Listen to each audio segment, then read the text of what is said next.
नमस्कार मेरे दोस्तों, मैं हूं आशीष अवस्थी। आज हम देखने जा रहे हैं एमआरटीपी एक्ट 1969। एमआरटीपी एक्ट का मतलब होता है monopolistic and restrictive trade practice act 1969। ये जो एक्ट है हमें क्यों ज़रूरत पड़ी? जब आप देखेंगे कि 1969 से पहले जो हमारी स्थिति थी, आर्थिक स्थिति जो ऐसे व्यक्तियों के हाथ में थी जो कि पूरे व्यापार को क्या कर रहे थे, मोनोपोली में कन्वर्ट कर रहे थे। अब उससे क्या हो रहा था कि जो अमीर लोग थे वो ज़्यादा अमीर होते जा रहे थे और गरीब लोग थे वो ज़्यादा गरीब होते जा रहे थे। तो इस कारण से ये एक्ट किया, हमने इसको पारित किया। एमआरटीपी एक्ट का जो ऑब्जेक्टिव है वो 3 ऑब्जेक्टिव है। मोनोपोलिस्टिक ट्रेड प्रैक्टिस को प्रिवेंट करना, मतलब एकाधिकार व्यापार को रोकना। अनफेयर ट्रेड प्रैक्टिस को रोकना, अनुचित व्यापार को रोकना, मतलब हिंदी में इसको बोलते हैं। रिस्ट्रिक्टिव ट्रेड प्रैक्टिस को रोकना, मतलब प्रिवेंट करना, मतलब प्रतिबंधात्मक व्यापार को ख़त्म करना। 3 चीज़ें आप देखिए, इस अधिनियम को बनाने का उद्देश्य था कि मोनोपोली ट्रेड प्रैक्टिस को प्रिवेंट करना, अनफेयर ट्रेड प्रैक्टिस को प्रिवेंट करना, रिस्ट्रिक्टिव ट्रेड प्रैक्टिस को प्रिवेंट करना। इसी के ऊपर पूरा अधिनियम काम कर रहा है। तो ये अधिनियम जब इन तीनों चीज़ों पर काम करने के बाद में ये अधिनियम सबसे पहले भारत में संसद में जब लाया गया तो 18 दिसंबर 1969 में पारित किया गया। उसके कुछ 9 दिनों बाद 27 दिसंबर 1969 को राष्ट्रपति की सहमति प्राप्त हुई। 1 जून 1970 को लागू हुआ। अब इसका क्षेत्र सीमा की बात करें तो जम्मू और कश्मीर को छोड़कर पूरे भारत में वो लागू था। इसकी करंट सिचुएशन की बात करें, इसकी वर्तमान स्थिति ये है, इस अधिनियम को भारत पर लागू नहीं है अभी आज की स्थिति में।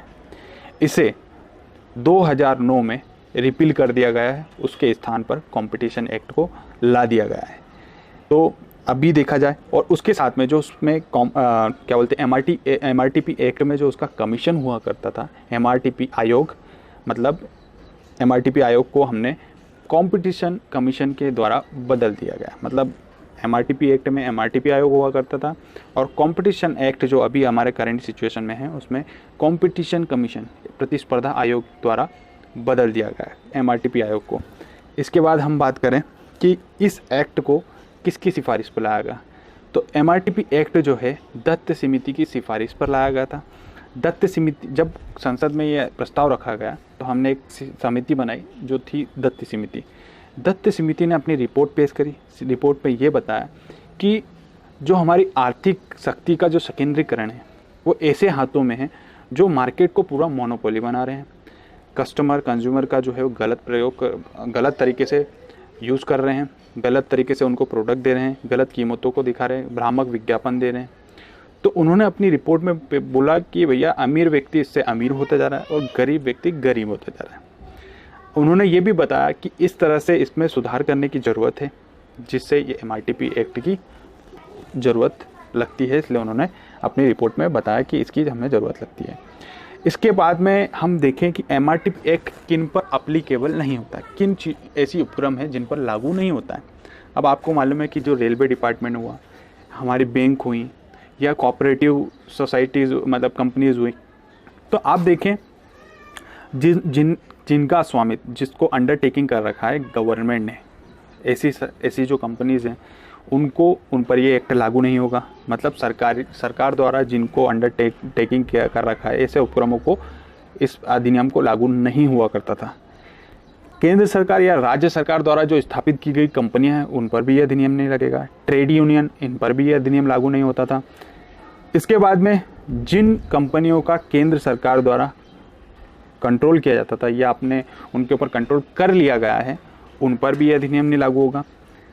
ऐसी रजिस्टर्ड कोऑपरेटिव मतलब सहकारी समितियां या कंपनियां, उन पर यह एक्ट लागू नहीं होगा। और कोई भी फाइनेंशियल इंस्टीट्यूशन, उन पर यह एक्ट लागू नहीं होगा।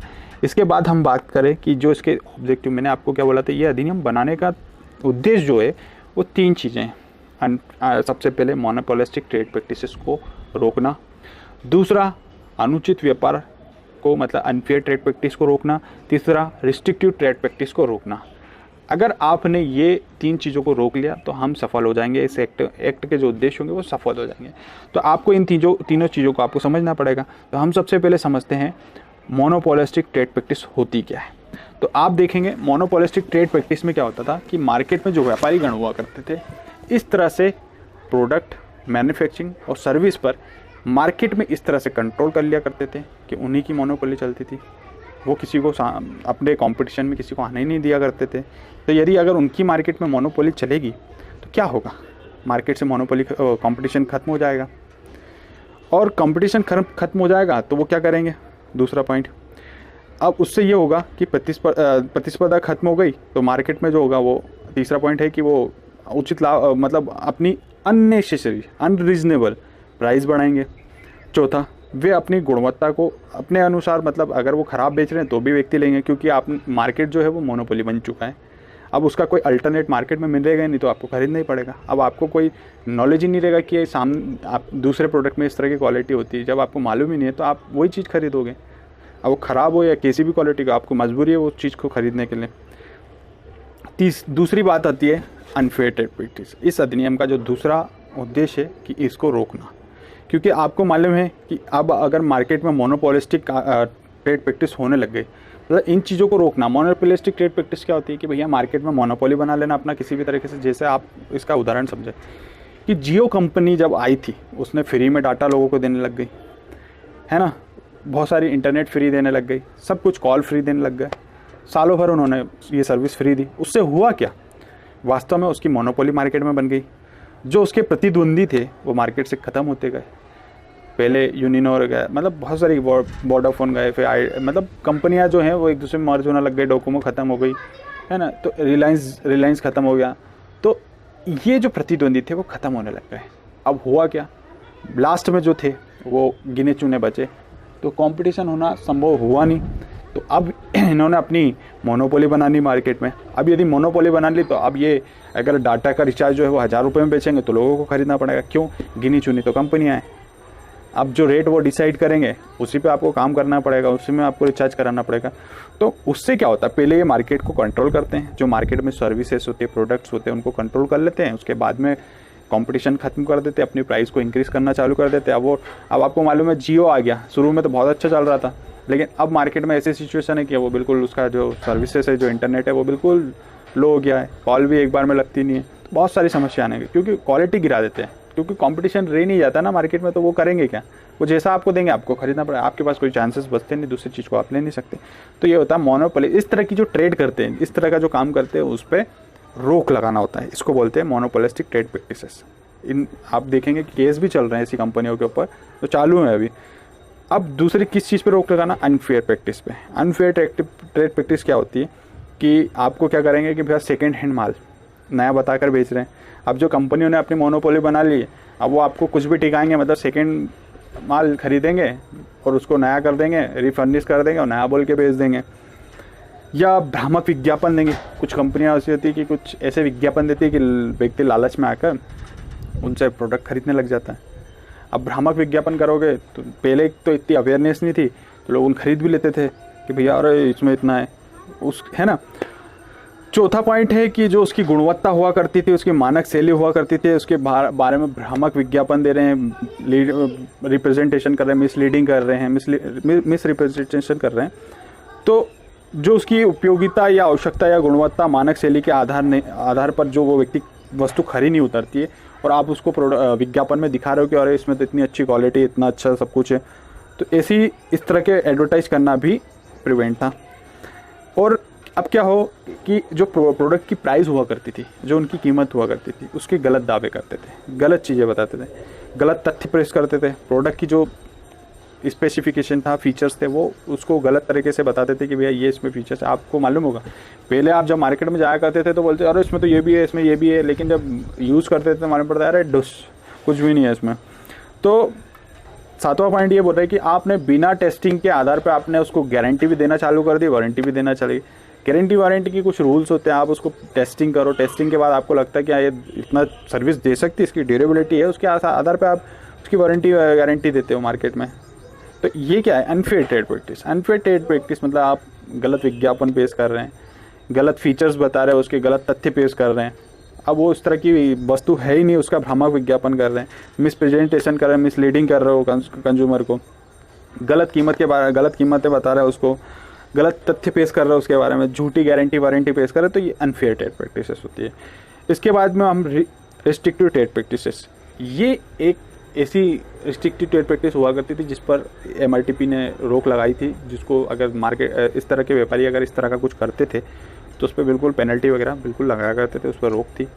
अब होता क्या है रिस्ट्रिक्टेड ट्रेड प्रैक्टिस, मार्केट में जब कुछ व्यापारीगण कुछ ऐसी चीज़ करते हैं जिससे कि मार्केट में जो आवक होती है वो बंद हो जाती है, उससे क्या होता है मार्केट में डिमांड बढ़ जाएगी। मतलब जैसे अगर आपको मालूम है कि दुकान पे वो चीज़ नहीं आ रही और आपको ज़रूरत है, तो आप क्या बोलोगे, अरे मुझे ये 100 रुपये की चीज़ अगर कोई 200 में भी देगा तो मैं खरीदूँगा। जैसे आपको मालूम है लॉकडाउन में लोगों ने सैनिटाइज़र जो हुआ करते थे शुरू में, जो सैनिटाइज़र जो 60 वाले थे वो 200 में बेचे, तो उसका कारण क्या था, लोगों ने पहले डिमांड इंक्रीज़ करी।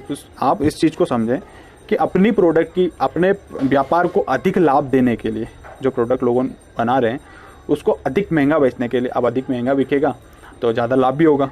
अब यदि उसको महंगा बेच रहे हैं, ऊंची दरों पे बेच रहे हैं, तो उससे होगा क्या, कंपनी को ज़्यादा लाभ होगा। तो उन्होंने उसकी आवक बंद कर दी। आवक बंद कर दी मतलब अगर वो मार्केट में अगर लोगों को 20 प्रोडक्ट की ज़रूरत है तो वो 5 प्रोडक्ट पहुँचा रहे हैं, तो 15 लोग बोल रहे हैं कि भैया हमें भी चाहिए, हमें भी चाहिए, हमें भी चाहिए, तो उससे क्या होगा, जो 100 रुपये की चीज़ होगी वो 200 रुपये की हो जाएगी।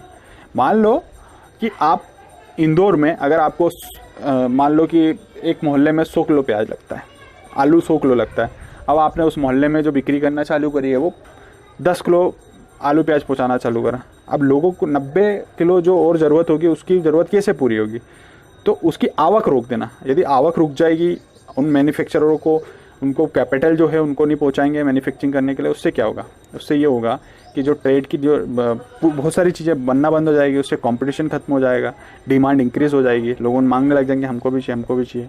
तो ये अधिनियम, इस अधिनियम के 3 ही उद्देश्य हैं। वो है कि सबसे पहले मोनोपोलिस्टिक ट्रेड प्रैक्टिस को ख़त्म करना, जो लोग मोनोपोली फैला रहे हैं अपने व्यापार में उसको ख़त्म करना, अनफेयर ट्रेड प्रैक्टिस कर रहे हैं उसको ख़त्म करना, रिस्ट्रिक्टेड ट्रेड प्रैक्टिस कर रहे हैं उसको ख़त्म करना। ये हमारे 3 उद्देश्य है इस अधिनियम के। आपको मेरा वीडियो कैसा लगा, आपसे निवेदन है कि आप मेरे वीडियो में कमेंट करें और लाइक करें और ज़्यादा से ज़्यादा मेरे वीडियो को शेयर करें। धन्यवाद।